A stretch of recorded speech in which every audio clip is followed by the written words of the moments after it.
14వ వచనాన్ని చదువుకుందాం. ఈ దేవుడు సదాకాలము మనకు దేవుడై ఉన్నాడు. ఈ దేవుడు సదాకాలము మనకు దేవుడై ఉన్నాడు. సదాకాలము మనకు దేవుడై ఉన్నాడు. మరణము వరకు ఆయన మనలను నడిపించు. ఎంతవరకు నడిపిస్తాడు అంటే మరణం వరకు మనలను నడిపించు. చిన్న ప్రార్థన చేసుకుందాం. పరిశుద్ధడానికి వందనాలు, స్తోత్రాలు. ఇక కూడికి ప్రయాసపడినదిగో యేసన్న, అలాగే నీ ప్రియులైనటువంటి బిడ్డలు పరిచయం చేసిన బిడ్డలను బట్టి, ముందుగా వచ్చి ప్రార్థన చేసిన బిడ్డలందరిని బట్టి నీకు స్తోత్రాలు చెల్లిస్తున్నాం. కృప చూపించండి నాయన, నీకు వందనాలు. సహాయము చేయండి దేవా. ఇప్పుడు వాక్యం ద్వారా మీరు మాతో మాట్లాడి మీ నామానికి మహిమ తెచ్చుకోమని అడుగుతాం. యేసు నామములు అడిగి పొంది ఉన్నాము తండ్రి. దేవునికి స్తోత్రం. హల్లెలూయా. ప్రియ దేవుని బిడ్డలారా, జాగ్రత్తగా ఈ మాటలు వినాలి. మనుషుడు పుట్టడం, పెరగటం, మరణించే వరకు, పుట్టిన దగ్గర నుంచి మరణించే వరకు ఏదో ఒక రకంగా తన జీవితాన్ని జీవిస్తున్నప్పుడు, ఈ సృష్టి అంతటిని చూసినప్పుడు ఈ సృష్టికి ఒక సృష్టికర్త ఉన్నాడు అని అర్థమవుతుంది. ఎందుకంటే సృష్టి ఉంది, ఎప్పుడో దాన్ని సృష్టించినోడు ఉండబట్టే సృష్టి ఉంది. ఇప్పుడు వాడుతున్నటువంటి వస్తువు దీనికి ఇదే పుట్టను, దీన్ని తయారు చేసేవాడు, దీన్ని పుట్టించేవాళ్ళు ఒకరు ఉంటారు, దానిని బట్టి అది పుడతాది. అలాగే మనిషిని సృష్టించినప్పుడు, మనిషిని తయారు చేసినప్పుడు, ఈ యొక్క జంతుజాలాలను చేసినప్పుడు మనకు ఒకటి అర్థం అవ్వాలి. ఒక సృష్టికర్త మనకున్నాడు. ఆయన ఎంతవరకు మనల్ని నడిపిస్తాడు? ఇక్కడ వాక్యం ఏం చదువుకున్నామండి? ఈ దేవుడు ఎంతవరకు అమ్మా? సదాకాలం అంటే మరణం వరకు. మరి తర్వాత? ఎందుకంటే మనిషి అనుకుంటాడు రెండే రెండు స్థలాలు ఉన్నాయంట. సాధారణంగా అనుకుంటారు. ఒకటి మోక్షం, రెండోది నరకం అని సాధారణంగా. పాపాలు చేయకుండా నరకంకి వెళ్ళిపోతారు, పుణ్యం చేసుకుంటే మోక్షానికి వెళ్తారు. మరి దేవుడితో పని ఏంటైతే? అందరూ పాపాలు చేసుకుని నరకానికి పోతారు, అది వాళ్ళ బ్యాచ్. నరకం పాపాలు చేసిన వాళ్ళందరికీ నరకం అయితే, పుణ్యాలు చేసిన వాళ్ళందరికీ స్వర్గం అయితే. దాన్ని ఇచ్చినోడు ఎవడు? ఏ దేవుడు ఇస్తాడు? ఒక ఆయన ఎవరు ఇవ్వాలి కదా. పాపిష్టోళ్ళ కొరకు నరకం పుట్టించబడలా, పాపాత్మల కొరకు పరలోకం పుట్టించబడలా. ఇక్కడ రాయబడినటువంటి మనం కొన్నిసార్లు చదువుకుందాం. ఇప్పుడు ఈయన సదాకాలము అంటే ఎలాగో కొన్ని మాటలు మనం ధ్యానించినప్పుడు యోహాను సువార్త 16వ అధ్యాయం 13వ వచనం చదువుకుందాం. యోహాను సువార్త 16వ అధ్యాయము. మనల్ని ఈయన ఇప్పుడు మనకు తెలిసింది కొంత సత్యమే. యేసుక్రీస్తుని తెలుసుకోవటం ఒక సత్యం. చదువమ్మ, అక్కడేముంది? ఆయన అనగా సత్యస్వరూపి అయిన ఆత్మ వచ్చినప్పుడు మిమ్మల్ని. ఇప్పుడు ఈ భూమి మీద ఉన్నది సత్యం. అసత్యంలో చాలా మంది బ్రతుకుతున్నారు. మనుషుడిని ఈ పాపంలో నుండి నరకంలోకి వెళ్ళిపోకుండా, పాపంలో పడి పాపంలోనే బ్రతికి అందులోనే దాంతోనే అంతమైపోకుండా, వాడికి ఉన్నటువంటి ఈ పాపపు శాస్త్రాలన్నీ. మరి మనిషికి పాపం ఎందుకు వచ్చిందంటే మానవ యొక్క జీవితమే మొట్టమొదటి నుండి కూడా అది అతిక్రమాలతో కూడినటువంటిది. అందుకే దేవుడు భూమి మీదకి శరీరధారిగా రావాల్సినటువంటి పరిస్థితి వచ్చింది. ఆయన మరణించి, మరణాన్ని జయించి తిరిగి లేచింది. ఆయన ఒక వస్తువు కాదు, చేతులెత్తి మొక్కటానికి ఆయన ఒక వస్తువు కాదు, ఆయన ఒక ఫోటో కాదు, ఎవరిది కూడా ఫోటో కాదు. ఎందుకంటే దేవుడు పవిత్రాత్మ అయి ఉన్నాడు, పరమాత్ముడై ఉన్నాడు, పరమాత్ముడై ఉన్నాడు. దేవునికి స్తోత్రం. హల్లెలూయా. మనుషులకి రకరకాల పేర్లు పెట్టుకుంటాం కదా, కానీ మనిషి అన్నోడు ఒకడే, స్త్రీ పురుషుడు అంట. కానీ వారి వారి పనులను బట్టి వారు గనులని ఘనహీనులని చెప్పబడతారు. ఎవరికి పడితే వాళ్ళకి గ్రామానికి ప్రెసిడెంట్ పోస్ట్ ఇస్తారండి? ఎవరికి పడితే వాళ్ళకి ఇస్తారా? కొన్ని ఇచ్చినా సరే వాడికి గెలుస్తాడా? గెలడు. ఎవరిని పడతాను మనం ప్రెసిడెంట్ అని పిలుస్తామా? పేరు పెట్టుకోవచ్చు ప్రెసిడెంట్ అని. ఒక అతను ఎవరో ప్రెసిడెంట్ నెంబర్ అని పెడతాడు. ఆయన ప్రెసిడెంట్ అని పేరట, అది ఊరు ప్రెసిడెంట్ కాదు, ఆడి పేరు ప్రెసిడెంట్. అలా పెట్టుకుంటాడు, ప్రెసిడెంట్ అయిపోతాడా? ప్రెసిడెంట్ అన్నాడు అక్కడ ఎలాగ ఉంటాడు, ఈ సృష్టిని అంతటిని నడిపించడానికి దేవుడు అన్నాడు అక్కడ ఉంటాడు. గ్రామంలో ఉన్నటువంటి సంక్షేమాన్ని అంతటినీ చూడడానికి, పేద ప్రజలందరినీ చూడడానికి నాయకుడు అనబడినోడు ఎలాగుంటాడో ఈ సృష్టి అంతటినీ కూడా నడిపించడానికి దేవుడు అన్నాడు అక్కడ ఉంటాడు. ఆయన ఒక వస్తువు, ఒక ఆకారము కాదు, ఆయన ఆత్మ. అందుకే ఇక్కడ ఏమంటుంటే ఆయన వచ్చినప్పుడు మనలోనికి, మనల్ని పాపంలో నుండి, మనకు తెలిసిన సత్యంలో నుండి, మనకు ఒక సత్యం తెలుసు, మరి ఎందుకు రాదు అలవాటు అండి, మరి ఏం చేస్తాం, అలాగంతే వదిలేయడమే అంటే వదిలేస్తారు ఆడ కర్మానికి. కానీ దేవుడు అలా వదలడు. ఒక ఆయన మన వాళ్ళలోనే ఆయన తాగుతాడు, దేవుడు నమ్ముకున్నాడు, మానను అనుకున్నాడంట. వింటున్నారా? మానను అనుకున్నాడంట. సర్లే ఆవిడేం చేస్తుందంటే ప్రార్థన చేసింది. ఒక రోజున ఆయన మందు గ్లాసు పట్టుకున్నప్పుడు అందులోనూ యేసుప్రభు వారు కనిపించిందట. మందు గ్లాసులో యేసుప్రభు ఫోటో కనిపించేసరికి అక్కడి నుంచి ఆయన దాన్ని విడిచిపెట్టాడు. దేవునికి స్తోత్రం. ఎందుకంటే ఆయన ఒప్పుకోడు. ఆయన ఎవరట? సర్వాధికారి, సృష్టికర్త. అందుకే ఇక్కడ ఏం రాయబడిందంటే ఈయన సదాకాలము మరణం వరకు. ఈరోజు మన మరణం తర్వాత ఆయన మనల్ని ఏం చేస్తాడో 2 మాటలు నేర్చుకొని మనం ముగించుకొని ప్రేమ విందు కార్యక్రమానికి వెళ్ళిపోతాం. అలాగేనా? 25వ కీర్తన 8-9 వచనాలు చదువుకుందాం. యెహోవా ఉత్తముడును యథార్థవంతుడునై ఉన్నాడు. కావున తన మార్గమును గూర్చి ఎందుకు పరిశుద్ధులకు ఉపదేశించాల్సిన పని లేదు, వాళ్ళకి ఎలా తెలిసిపోయింది కదా. పరిశుద్ధులకి పాప మార్గం ఏముందో, పరిశుద్ధ మార్గం ఏముందో, దేవుడెవరో దేవుడు కానిదెవరో పవిత్రులకు తెలిసిపోద్ది. ఇప్పుడు ఆయన ఎవరికి చెప్పాలి? పాపులకి. బైబిల్ అంటుంది లోకంలో పరిశుద్ధుడు అన్నాడు ఎక్కడనూ లేడట. అందరూ పాపం చేసి దేవుడు అనుగ్రహించే మహిమను పొందలేకపోయారు. అందుకని ఆయన తన మార్గాలను గూర్చి ఎవరికి ఉపదేశిస్తాడట చెప్పండి.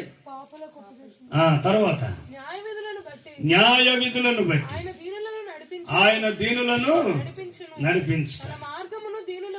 దీనులను పాపులను. దీనులు అంటే ఎవరు? తృణీకరించబడ్డారు. వాళ్ళ దగ్గరికి వెళ్ళకూడదు, అలాగా అని విడిచిపెట్టేస్తుంటారు. వాళ్ళు దైనత్వంలో ఉంటారు, వాళ్ళు ఎవరు పట్టించుకో. కానీ ఒకరు పట్టించుకుంటారు. దిక్కుమాలి వారికి ఎవరమ్మా? మాకే దిక్కు లేదు అనక్కర్లా, మాకెవరున్నారా? దేవునికి స్తోత్రం. హల్లెలూయా. తల్లిదండ్రులు విడిచిపెట్టివచ్చు, నాయకులు అధికారులు వదిలిపెట్టివచ్చు, నీకు రావాల్సిన పెన్షన్ ఇంకెవడికో తిప్పివచ్చు. ఇలాంటివన్నీ చేస్తారు పెద్ద మనుషులు కొంతమంది, అందరు కాదు కొంతమంది. కానీ దేవుడు అలా చేయాలి. Praise the Lord. ఆయన తన నీతి మార్గాన్ని ఎవరికి బోధిస్తాడని చూడండి. 23వ కీర్తనలోను 3-4 వచనాలు చదువుకుందాము. ఆయన ఏం చేస్తాడండి? ఆయన నడిపిస్తూ మన ప్రాణాలకి ఆయన నమ్మగలగాలే గాని, ప్రభువా నాకు నువ్వు దేవుడివి అని నువ్వు చెప్పగలగాలే గాని, నీ ప్రాణానికి ఆయన ఏం చేస్తాడు? సేద తీరుస్తాడు. దేవునికి స్తోత్రం. తర్వాత తన నామమును బట్టి ఏ మార్గంలో నడిపిస్తాడండి? నీతి మార్గం. అందుకనే యేసుక్రీస్తు వారు అన్నారు, నేనే మార్గమును సత్యమును జీవమును. ఆయన సత్యమై ఉన్నాడు. ఆయన మన మీదకి కుమ్మరించబడినప్పుడు ఆయన సర్వసత్యములోనికి మనలను నడిపిస్తూ ఉంటాడు. ఆయన నీతి మార్గంలో మనల్ని నడిపిస్తాడు. మనం అవినీతి పరులమే, మనం నడలేము. చిన్నపిల్లల్ని వాళ్ళకి వదిలేస్తే వాళ్ళని అడగలరా? వాళ్ళకి గొడవ బండిలు ఆడిస్తారు, చెక్క బండి. ఇప్పుడు అలా కాదు, రౌండ్గా ప్లాస్టిక్ తెలుగు వచ్చేసింది. ఆడికి అందులో దించితే ఆడిని పడే వరకు వెళ్ళిపోతుంది ఎండ కాసి ఇంట్లో. ఇంతకు ముందు అయితే చిన్నపిల్లలకి ఇలాంటి ఈదుల్లో బండి ఇచ్చి నడిపించు. కారణం ఏంటి? ఆడి నడిచే స్టైలు, అది నడుపుతుంది చెప్పేస్తుంది రావాలి మీ తాతలు నడుపుతున్నారు, మీ పలానా లాగా నడుతున్నారు, మీ నాన్నలా నడుపుతున్నాడు అని. ఎందుకు అది చిన్నవాడు వాడు ఎలా నడుతుంటే దేవుడు కూడా ఎంతవరకు అట. అందుకే పడుతుంది సదాకాలము నీతోనే జీవించేదను యేసయ్యా అని. ఎందుకంటే నువ్వు జీవించు, ఆయన నడిపిస్తాయి. Praise the Lord. ఆయన అడుగు జాడల్లో, ఆయన మార్గాలలో మనము నడవగలిగితే నడవలేము. ఎందుకంటే మన గోడని వ్యవహారాలు ఉంటాయి. తెల్లారి లేచిన దగ్గర నుంచి మళ్ళీ పడుకున్నంత వరకు ఉండడం తప్పు కాదు, బతకడానికి ఏదో చేయాలి కదా. కానీ అది చేస్తూ కూడా గుర్తుపెట్టండి, దేవుణ్ణి కలిగి బ్రతకాలి. Praise the lord. సూర్యచంద్రులు ఎలాగైతే క్రమం తప్పకుండా ఉంటారో అలాగే ఆయన కూడా క్రమం తప్పకుండా ఉంటాడు. ఇంకొక మాట కీర్తనలో ఉంటారు చూడండి, 73వ కీర్తన 24వ వచనం. 73వ కీర్తన. ఆలోచన చేత నన్ను నడిపించదువు. ఎలా నడిపిస్తాడు? నీతి మార్గం నడిపిస్తాడని చెప్పబడింది, యథార్థ మార్గం నడిపించబడతాని చెప్పబడింది, తన మార్గమును పాపులకు ఉపదేశించి మరి నడిపిస్తాడని చెప్పబడింది. ఇక్కడ ఏం చెప్పబడిందండి? ఆలోచన, దేవుని ఆలోచన. మనకు ఎలా తెలుస్తుంది? ఆయన పరిశుద్ధుడు కదా, మనం పాపులం కదా, మనకేమి భూ సంబంధమైనవి తెలుస్తాయి కానీ దైవిక సంబంధమైన మనకు ఎలా తెలుస్తాయి అంటే, అందుకే ఆయన బైబుల్ అనే ఆయన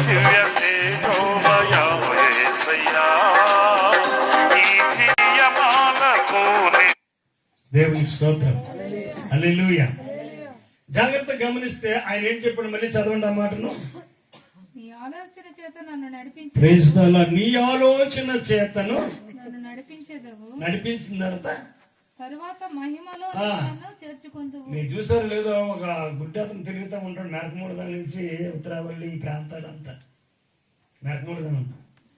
పాపం ఇలాంటి చిన్నపిల్లలు అతన్నేమో బాబోరే నాకు కనిపించదురా కొంచెం దారి చూపించానంటే అక్కడ ఆ ఉత్తరావల్లి దాటే ఒక చెరువు ఉంటుంది. తాత ఇలాగే వెళ్ళిపోయి చెరువు కాసి చూపించారు వెనక్కి వెళ్ళిపోయారు. పాప ఇతను అలాగొచ్చి ఇదేంటిరా నీళ్ళు తగులుతున్నాయి అంటే, అలాగే వెళ్ళిపోవాలా, నీళ్ళు అలా తగులితే వెళ్ళిపో అంటాడు. అప్పుడు ఒక అతను కొంచెం పెద్ద ఆయన వేరే గుంటలను దెబ్బలాడి, పెద్ద ఆయన అలా కాదు ఎలగరా అని పిలిచి, అప్పుడు నువ్వు ఎక్కడికి వెళ్ళాలంటే ఆయన ఎక్కడికి వెళ్ళాలో దారి చూపించాడు. మనుషులైతే ఆ చిన్నోళ్ళైనా వాళ్ళ పాప స్వభావం ఏం చేస్తుందట, అలాగే చేస్తుంది పాపాన్ని సరండి. కానీ ఇక్కడ ఏం రాయబడిందట, ముందేమి నీ ఆలోచన చేత. మనం పాడుకుంటాం కదా, నీ ఆలోచనలు గంభీరములు అవి ఎన్నటికీ. ఆయన ఆలోచనలు మనకి క్షేమకరాలు. మనం నమ్మడానికి బోల్డని మనం కట్టుకుంటాం కానీ తర్వాత ఏం చేస్తాడంట, మహిమలో చేర్చుకుంటాడు. వదిలేడు. యేసు ప్రభు నమ్ముకోవడం అంటే ఈ భూమితో సంబంధం అయిపోయింది కాదు. పెట్లో పెట్టేసి సమాధి చేసి దాని మీద ఒక దెమ్మ కట్టి చేసి సిలువ చేసేసి ఇక్కడతో అయిపోయింది కాదు. ఆయన ఎలాగూ తిరిగి లేచాడో అలాగునే ఆయన యందు విశ్వాసం ఉంచిన వారిని కూడా గొయ్యదాపు శవం ఉంటుంది. కానీ శవంలో ఆ పేరు ఉంటుంది, ఫలాని పేరు కలిగినోడు శవము అని చెప్తారు. కానీ ఆయన ఇక్కడ లేడు, ఇంకో దగ్గరికి వెళ్ళిపోయాడు. దేవునికి స్తోత్రం. మనం పుట్టక ముందు మనకేం పేరు ఉంది దేవుడికి తెలుసు. పుట్టక ముందు నీ పేరు ఏంటి తెలియదు. పుట్టిన తర్వాత ఒక 3 నెలలకో 4 నెలలకో సంవత్సరానికో అంతవరకు బాబు బక్క ఏదో పిలిచి ఒక పేరు కూడా మనిషి పేరుకి పెట్టుకుంటారు భూమి మీద. కానీ పరలోకంలో ప్రభు దగ్గరికి వెళ్ళేటప్పటికి ఆయన మహిమలో చేర్చబడిన తర్వాత ఎవరికి తెలియని ఓ క్రొత్త పేరుతో నిత్య మహిమలో నిన్ను పిలిచి. ఏ పేరండి? ఆధార్ కార్డులో ఒక పేరు, పిలిపి ఒక పేరు కాదు. మన విజయ అడిగితే ఏదో ఆ విజయ లక్ష్మి ఇంకేదో పేరు ఉంది. ఎందుకంటే ఫోన్లో కొట్టేసరికి అచ్చమ్మ ఏదో వచ్చింది, లక్ష్మి అమ్మ. ఇది నీ పేరు నాదేనండి అయ్యోరంతా. ఇది 3 పేర్లోనండి. అది అసలు పేరు ఏదండి? ఆధార్ కార్డు పేరు. మరి విజయ అంతా దేవుడు పెట్టాడట. ఆదిలో చూడాలి మానేటి ఓరి బాబు రోయ్ దేవునికి స్తోత్రం హల్లెలూయా. కానీ ఒక కొత్త పేరుతో పరలోకంలో ప్రభు దేవునికి స్తోత్రం అని మహిమలో ఆయన చేర్చుకుంటాడు. చూడండి యెషయా గ్రంథం 58వ అధ్యాయం 11వ వచనంలో యెహోవా నిన్ను నిత్యము నడిపించును. అంటే ఆ మహిమలో ఎలా నడిపిస్తాడు? అందులో కూడా భూమి మీద కూడా ఆయన నిత్యము నడిపిస్తాడని రాయబడింది. చదువు మళ్ళీ మాట. యెహోవా నిన్ను నిత్యము నడిపించును. యెహోవా నిన్ను నిత్యము నడిపిస్తాడు. క్షామకాలమున క్షేమకాలమున ఆయన నిన్ను తృప్తిపరిచి ఆయన నిన్నేం చేస్తాడండి? తృప్తిపరిచి అమ్మా క్షేమకాలమా క్షామకాలం అంటే కరువు కాలం. క్షేమంగా ఉన్నారా అంటే బాగున్నారు, క్షేమంగా ఉన్నారా ఒకే పదవులాగా ఉంటుంది. కానీ అందులో ఒకటి సమృద్ధి, ఒకటి కరువు, రెండు అర్థాలు ఉంటాయి. Praise the lord hallelujah. కరువు కాలంలో ఆయన నిన్ను తృప్తిపరిచి ఆయన తృప్తిపరిచి నీ ఎముకలను బలపరచును. ఎప్పుడు అందరికీ కరువు, అందరికీ ఎముకలు సత్తు ఉండదు. కానీ దేవుడు నమ్మినటువంటి వారికి, దేవుడు తప్ప నాకు వేరొక మార్గం లేదనుకున్న వారికి ఆయన తృప్తిపరుస్తూ ఉంటాడు. అలాగే ఇంకొక మాట ఉంది, కొరింథీయులకు రాసినటువంటి 2వ పత్రిక 6వ అధ్యాయం 16వ వచనం నుండి చదువుదాం. ఆయన ఒక మాట అంటాడు చూడండి. దేవుని ఆలయమునకు విగ్రహములతో ఏమి పొందిక? ఏం పొందిక? మనము సేవము గల మనం ఎవరు మాటండి? జీవము గల దేవుని ఆలయం. దేవుని ఆలయమై ఉన్నాము. తర్వాత అందుకు దేవుడు ఇలాగూ సెలవు, దేవుడు ఎలా సెలవిస్తున్నాడు? నేను వారిలో నివసించి నేను వారిలో నివసించి సంచరింతును. సంచరిస్తాను. నేను వారి దేవుడినై నేను వారికి దేవుడినై ఉంటాను. నా ప్రజలై వారు నాకేమవుతారు? ప్రజలై ఉందురు. ప్రజలై. కావున అమ్మ ఈ పిల్ల ఇంటికి ఏమవుతుంది అంటే ప్రతి ఒక్కరి 4 ఇల్లు ఆయన చుట్టారమే. అవునా కదా? ఎందుకు? సంబంధించినది. యేసు ప్రభు ఒక ప్రాంతానికి, ఒక ఏరియాకి కాదు, ఆయన ప్రపంచానికి తండ్రి. దేవునికి స్తోత్రం. ప్రపంచానికి దేవుడు, ప్రపంచానికి సృష్టికర్త. మీరు ఎప్పుడైనా పాత మీకు తెలిసి ఉంటుంది అట్లాస్ సైకిల్, ఆ యాంబ్లం ఒకటి ఉంటుంది. ఒక ఆయన బీట్ మీద గ్లోబ్ను పట్టుకొని నిలబడినట్టు ఒంగోని దేవుడిగా ఇంచుమించు ఐడియా ఉండొచ్చు. వెనకాల ఒక బిల్ల అట్లాస్. దీని అర్థం ఏంటంటే ఈ సైకిల్ నన్ను మోస్తుందని చెప్పడానికి ఒక పెద్దతను, ఒక బలిష్ఠుడైన ఒక ఆయన ప్రపంచాన్ని తన భుజాల మీద మోస్తున్నట్టుగా చూపిస్తుంది ఆ బొమ్మ. Atlas cycle. ఇప్పుడు ఎరిక్లెస్ ఇలాగే వచ్చాయి, కానీ అప్పుడు ఆ హ్యాంబులం ఉండేది. అట్లాస్ మొదటి ప్రింట్ అని కొడితే వస్తుంది. అట్లాస్ తాలూకు హ్యాంబులం చూపిస్తాడు. తన భుజాల మీద ప్రపంచాన్ని మోస్తున్నాడు. అది ఒక్క దేవునికే సాధ్యం. ఇంకెవడ ఇంటి భారమే మొయ్యలేడు. ఇంకొకడు కావు. చాలా మంది పండితులు ఇంట్లో ఉన్నవాళ్ళు బాధలు పడలేక గోషి పెట్టుకొని మరి చెట్లకి వెళ్ళి సన్యాసి అయిపోతే పర్లు సన్నాసి అయిపోతుంది. ఇల్లు ఊరితో మరి సంబంధం ఉండదు. ఆడొక గోచి పెట్టుకొని అది ఏదో తోటకి వెళ్ళిపోయి మర్రోడిక వచ్చారా ఇవి బద్దలైపోయి దేశన వచ్చినాను. చదువుకుందాం. ఈ దేవుడు సదాకాలము మనకు దేవుడై ఉన్నాడు. ఈ దేవుడు సదాకాలము మనకు దేవుడై ఉన్నాడు. సదాకాలము మనకు దేవుడై ఉన్నాడు. దేవుడై. ఎందుకంటే సృష్టి ఉంది. ఎప్పుడో దాన్ని సృష్టించిన వాడు ఉండబట్టే సృష్టి ఉంది. ఇప్పుడు వాడుతున్నటువంటి మరణం వరకు, మరి తర్వాత ఎందుకంటే మనిషి అనుకుంటాడు రెండే రెండు. అక్కడేముంది? అయితే ఆయన అనగా సత్యస్వరూపి అయిన ఆత్మ వచ్చినప్పుడు మీద ఉన్నది సత్యం. అసత్యంలో చాలా మంది బ్రతుకుతున్నారు. మనుషుడిని ఈ పాపంలో నుండి నరకంలోకి వెళ్ళిపోకుండా, పాపంలో పడి పాపంలోనే బ్రతికి అందులోనే దాంతోనే అంతమైపోకుండా వాడికి ఉన్నటువంటి, మరి మనిషికి పాపం ఎందుకు వచ్చిందంటే మానవ యొక్క జీవితమే మొట్టమొదటి నుండి కూడా అందుకే దేవుడు భూమి మీదకి శరీరధారిగా రావాల్సినటువంటి పరిస్థితి వచ్చింది. ఆయన మరణించి మరణాన్ని జయించి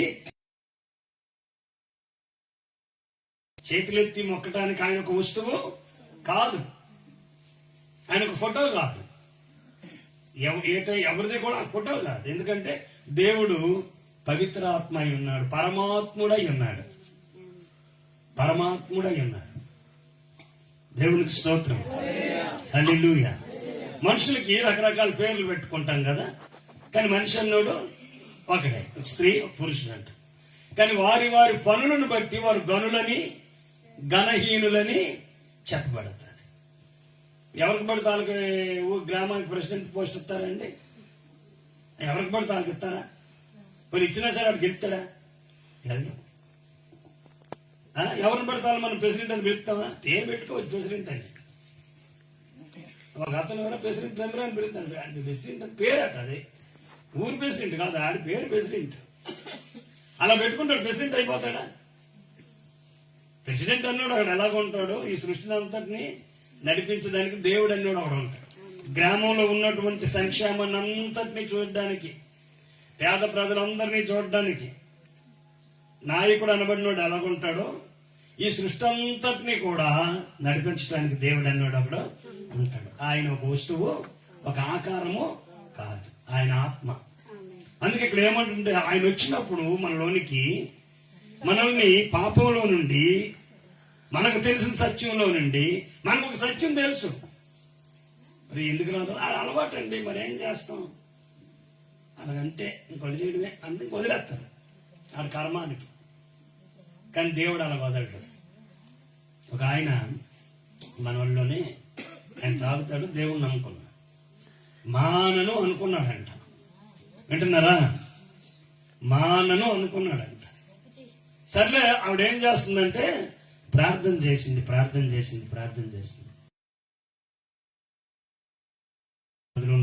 యేసుప్రభు వారు కనిపించిందట. మందు గ్లాసులో యేసుప్రభు ఫోటో కనిపించేసరికి అక్కడి నుంచి ఆయన దాన్ని విడిచిపెట్టాడు. దేవునికి స్తోత్రం. ఎందుకంటే ఆయన ఒప్పుకోడు. ఆయన ఎవరట? సర్వాధికారి, సృష్టికర్త. అందుకే ఇక్కడ ఏం రాయబడిందంటే ఈయన సదాకాలము మరణం వరకు. ఈరోజు మన మరణం తర్వాత ఆయన మనల్ని ఏం చేస్తాడో 2 మాటలు నేర్చుకొని మనం ముగించుకొని ప్రేమ విందు కార్యక్రమానికి వెళ్ళిపోతాం. అలాగేనా? 25వ కీర్తన 8-9 వచనాలు చదువుకుందాం. యెహోవా ఉత్తముడును యథార్థవంతుడునై ఉన్నాడు. కావున తన మార్గమును గూర్చి పాపులకు ఉపదేశించును. ఎందుకు? పరిశుద్ధులకు ఉపదేశించాల్సిన పని లేదు, వాళ్ళకి ఎలా తెలిసిపోయింది కదా. పాప మార్గం ఏముందో, పరిశుద్ధ మార్గం ఏముందో, దేవుడెవరో, దేవుడు కానిదెవరో పవిత్రులకు తెలిసిపోద్ది. ఇప్పుడు ఆయన ఎవరికి చెప్పాలి? పాపులకి. బైబిల్ అంటుంది లోకంలో పరిశుద్ధుడు అన్నోడు ఎక్కడనూ లేడట. అందరూ పాపం చేసి దేవుడు అనుగ్రహించే మహిమను పొందలేకపోయారు. అందుకని ఆయన తన మార్గాలను కూర్చి ఎవరికి ఉపదేశిస్తాడట చెప్పండి. తర్వాత న్యాయ విధులను బట్టి ఆయన దీనులను నడిపించుతాడు. దీనులను పాపులను. దీనులు అంటే ఎవరు? తృణీకరించబడ్డారు. వాళ్ళ దగ్గర కనపడదురా అలాగా అని విడిచిపెట్టేస్తుంటారు. వాళ్ళు దైనత్వంలో ఉంటారు, వాళ్ళు ఎవరు పట్టించుకో. కానీ ఒకరు పట్టించుకుంటారు. దిక్కుమాలి వారికి ఎవరమ్మా? మాకే దిక్కులే అనక్కర్లా, మాకెవరున్నారా? దేవునికి స్తోత్రం, హల్లెలూయా. తల్లిదండ్రులు విడిచిపెట్టివచ్చు, నాయకులు అధికారులు వదిలిపెట్టివచ్చు, నీకు రావాల్సిన పెన్షన్ ఇంకెవరికో తిప్పివచ్చు. ఇలాంటివన్నీ చేస్తారు పెద్ద మనుషులు కొంతమంది, అందరు కాదు కొంతమంది. కానీ దేవుడు అలా చేయాలి. Praise the Lord. ఆయన తన నీతి మార్గాన్ని ఎవరికి బోధిస్తాడని చూడండి. 23వ కీర్తనలోను 3-4 వచనాలు చదువుకుందాము. ఆయన ఏం చేస్తాడండి? ఆయన నడిపిస్తూ మన ప్రాణాలకి అని నమ్మగలగాలే గాని, ప్రభువా నాకు నువ్వు దేవుడివి అని నువ్వు చెప్పగలగలే కానీ నీ ప్రాణానికి ఆయన ఏం చేస్తాడు? సేద తీరుస్తాడు. దేవునికి స్తోత్రం. తర్వాత తన నామమును బట్టి నీతి మార్గములలో నన్ను నడిపించు. ఏ మార్గంలో నడిపిస్తాడండి? నీతి మార్గం. అందుకనే యేసుక్రీస్తు వారు అన్నారు, నేనే మార్గమును సత్యమును జీవమును. ఆయన సత్యమై ఉన్నాడు. ఆయన మన మీదకి కుమ్మరించబడినప్పుడు ఆయన సర్వసత్యములోనికి మనలను నడిపిస్తూ ఉంటాడు. ఆయన నీతి మార్గంలో మనం నడిపిస్తాడు. మనం అవినీతి పరులమే, మనం నడలేము. చిన్నపిల్లల్ని వాళ్ళకి వదిలేస్తే వాళ్ళు నడగలరా? ఆయనకు గొడవ బండి లాంటి తెస్తారు, చెక్క బండి. ఇప్పుడు అలా కాదు, రౌండ్ గా ప్లాస్టిక్ తెలుగు వచ్చేసింది. ఆడికి అందులో దించితే ఆడిని పడే వరకు వెళ్ళిపోతుంది ఎండ కాసి ఇంట్లో. ఇంతకు ముందు చిన్నపిల్లలకి ఇలా వీధుల్లో బండి ఇచ్చి నడిపించు. కారణం ఏంటి? ఆడు నడిచే స్టైలు, అది నడుపుతుంది చెప్పేస్తుంది రావాలి. మీ తాతలు నడుపుతున్నారు, మీ పలానాలాగా నడుతున్నా, మీ నాన్నలా నడుపుతున్నాడు. ఎందుకు? అది చిన్నవాడు వాడు ఎలా నడుతుంటే. దేవుడు కూడా ఎంతవరకు అట, అందుకే పడుతుంది, సదాకాలము నీతోనే జీవించేదను యేసయ్యా అని. ఎందుకంటే నువ్వు జీవించు, ఆయన నడిపిస్తాడు. Praise the Lord. ఆయన అడుగుజాడల్లో, ఆయన మార్గాలలో మనము నడవగలిగితే, నడవలేము. ఎందుకంటే మన గోడని వ్యవహారాలు ఉంటాయి. తెల్లారి లేచిన దగ్గర నుంచి మళ్ళీ పడుకున్నంత వరకు ఉండడం తప్పు కాదు. బతకడానికి ఏదో చేయాలి కదా. కానీ అది చేస్తూ కూడా గుర్తుపెట్టండి, దేవుణ్ణి కలిగి బ్రతకాలి. Praise the Lord. అలాగే ఆయన కూడా క్రమము తప్పకుండా ఉంటాడు. ఇంకొక మాట కీర్తనలో ఉంటాడు చూడండి, 73వ కీర్తన 24వ వచనం. 73వ కీర్తన. ఆలోచన చేత నన్ను నడిపించదువు. ఎలా నడిపిస్తాడు? నీతి మార్గం నడిపిస్తాడని చెప్పబడింది, యథార్థ మార్గం నడిపించబడతాని చెప్పబడింది, తన మార్గమును పాపులకు ఉపదేశించి మరి నడిపిస్తాడని చెప్పబడింది. ఎక్కడేం చెప్పబడిందండి? ఆలోచన, దేవుని ఆలోచన మనకు ఎలా తెలుస్తుందండి? మీరు చూసారు లేదో, ఒక గుడ్డ అతను తిరుగుతూ ఉంటాడు నరకమూడ దాని నుంచి ఉత్తరావల్లి ఈ ప్రాంతాలు. చిన్నపిల్లలు అతన్నేమో బాబోరే నాకు కనిపించదురా, కొంచెం దారి చూపించానంటే అక్కడ ఆ ఉత్తరావల్లి దాటే ఒక చెరువు ఉంటుంది. తాత ఇలాగే వెళ్ళిపోయి చెరువు కాసి చూపించారు వెనక్కి వెళ్ళిపోయారు. పాప అంటే అలాగే వెళ్ళిపోవాలా, నీళ్ళు వాళ్ళకి తగిలితే వెళ్ళిపో అంటాడు. అప్పుడు ఒక అతను కొంచెం పెద్ద ఆయన వేరే గుంట్లో దెబ్బలాడి, పెద్ద ఆయన అలా కాదు ఎలగరా అని పిలిచి,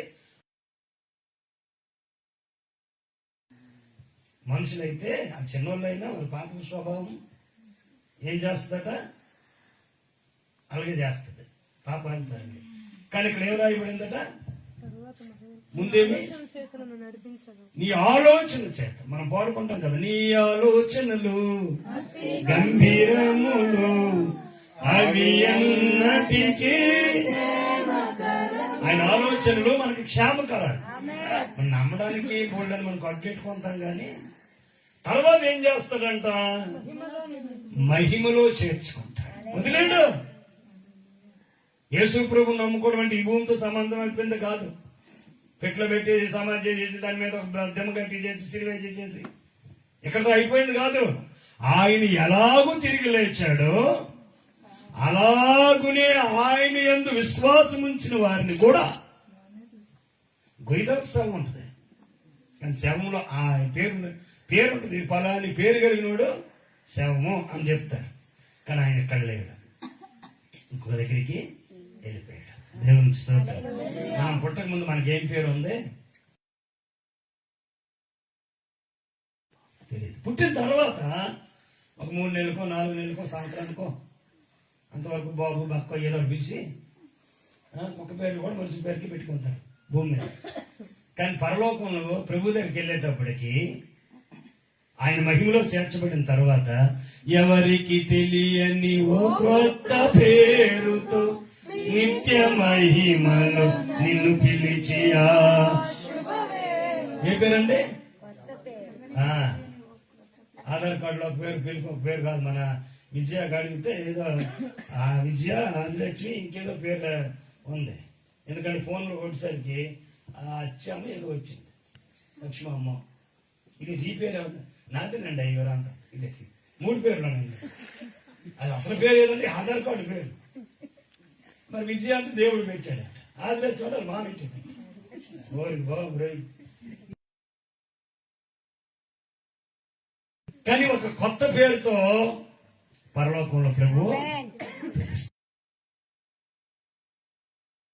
ఆయన చేర్చుకుంటాడు. చూడండి, యెషయా గ్రంథం 58వ అధ్యాయం 11వ వచనంలో యెహోవా నిన్ను నిత్యము నడిపించును. అంటే ఆ మహిమలో ఎలా నడిపిస్తాడు? అందులో కూడా భూమి మీద కూడా ఆయన నిత్యము నడిపిస్తాడని రాయబడింది. చదువు మళ్ళీ మాట. యెహోవా నిన్ను నిత్యము నడిపించు. యెహోవా నిన్ను నిత్యము నడిపిస్తాడు. క్షామకాలమున క్షేమకాలమున ఆయన నిన్ను తృప్తిపరిచి ఆయన నిన్నేం చేస్తాడండి? తృప్తిపరిచి అమ్మా, క్షేమకాలమా? క్షామకాలం అంటే కరువు కాలం. క్షేమంగా ఉన్నారా అంటే బాగున్నారు, క్షేమంగా ఉన్నారా ఒకే పదవులాగా ఉంటుంది. కానీ అందులో ఒకటి సమృద్ధి, ఒకటి కరువు, 2 అర్థాలు ఉంటాయి. Praise the lord. హల్లెలూయా. కరువు కాలంలో ఆయన నిన్ను తృప్తిపరిచి ఆయన తృప్తిపరిచి నీ ఎముకలను బలపరచును. ఎప్పుడు అందరికీ కరువు, అందరికీ ఎముకలు సత్తు ఉండదు. కానీ దేవుడు నమ్మినటువంటి వారికి, దేవుడు తప్ప నాకు వేరొక మార్గం లేదనుకున్న వారికి ఆయన తృప్తిపరుస్తూ ఉంటాడు. అలాగే ఇంకొక మాట ఉంది, కొరింథీయులకు రాసినటువంటి 2వ పత్రిక 6వ అధ్యాయం 16వ వచనం నుండి చదువు.